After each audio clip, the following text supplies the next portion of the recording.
જય શ્રી કૃષ્ણ મિત્રો, તો સ્વાગત છે તમારું આજના નવા વિડીયોમાં। તો મિત્રો, આપણે આગળના વિડીયોમાં જોઈ હતી ચેક્સ, તો આજે આપણે ચેક્સમાં બીજી પણ ડિઝાઇન જોઈશું। તો મિત્રો, આજે આપણે જોઈશું ટ્રેડિશનલ ચેક્સ। તો મિત્રો, અહીં મેં ચેક્સ ડ્રો કરી છે।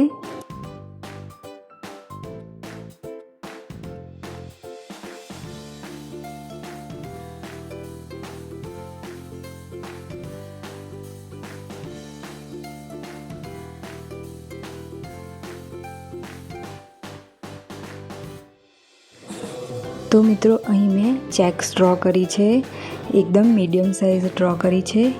હવે તેમાં આપણે ડાબી બાજુ સ્કેલપ લાઇન ડ્રો કરીશું। તમે વિડીયોમાં જોઈ શકો છો કે ડાબી બાજુ મેં સ્કેલપની લાઇન ડ્રો કરી છે અને જમણી બાજુ પણ સ્કેલપની લાઇન ડ્રો કરી છે।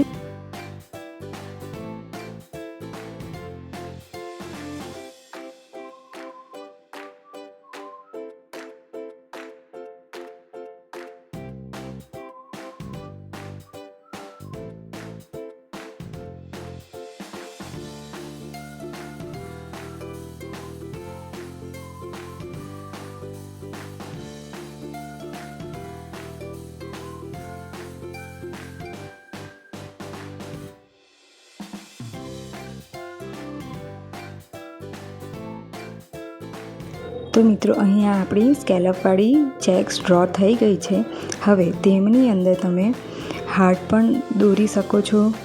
તેમાં તમે દરેક લાઇનમાં નાની નાની લાઇન ડ્રો કરીને ફ્લાવર શેપ પણ આપી શકો છો। એક મોટો ડોટ પણ આપી શકો છો, ક્યાં તો પછી બોક્સમાં ચારેય ખૂણામાં તમે ડોટ મૂકી શકો છો। અને બીજી એક ડિઝાઇન છે કે તમે એ બોક્સની વચ્ચે સ્પાઇરલ પણ ડ્રો કરી શકો છો।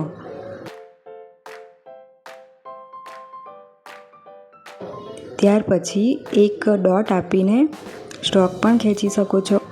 તો તમે અહીં જોઈ શકો છો કે મેં હાર્ટવાળી ડિઝાઇન, પછી એક ચારેય લાઇનમાં નાની નાની લાઇન કરવાની છે તે, મોટો ડોટ મૂક્યો છે તે, અને બીજી ચારેય ખૂણામાં ડોટ મૂકવાના છે નાના નાના।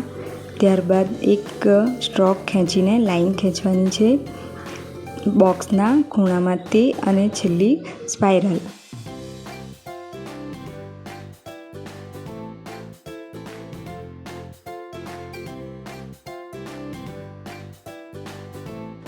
તો હવે આગળ વધીએ મિત્રો, આપણે આગળ જે ચેક્સ ડ્રો કરી છે સ્કેલપવાળી, તેનાથી મોટી સ્કેલપવાળી ચેક્સ ડ્રો કરીશું। તમને આઈડિયા આવી જશે વિડીયોમાં જોઈને કે મેં કેટલી મોટી ચેક્સ ડ્રો કરી છે અને એના બોક્સ કેટલા મોટા છે।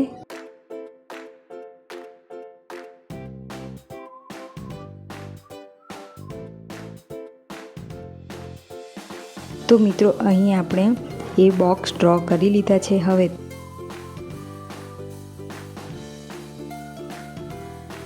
તેમાં આપણે સ્પાઇરલ ડ્રો કરીને તેની ઉપર આપણે બે સ્કેલપની લાઇન ડ્રો કરીશું। તો સ્કેલપની બે લાઇન છે તેની ઉપર આપણે ડોટ મૂકીશું અને વચ્ચે આપણે એક પાન આકારનો સ્ટ્રોક ખેંચીશું। તો મિત્રો, અહીં આપણી બીજી ડિઝાઇન કમ્પ્લીટ થઈ ગઈ છે।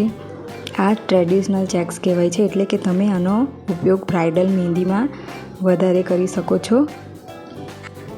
તો મિત્રો, આજના વિડીયોમાં આપણે ટ્રેડિશનલ ચેક્સ જોઈ છે। તો આજના વિડીયોમાં બસ આટલું જ। મળીએ બીજા વિડીયોમાં, ત્યાં સુધી આવજો। જય શ્રી કૃષ્ણ।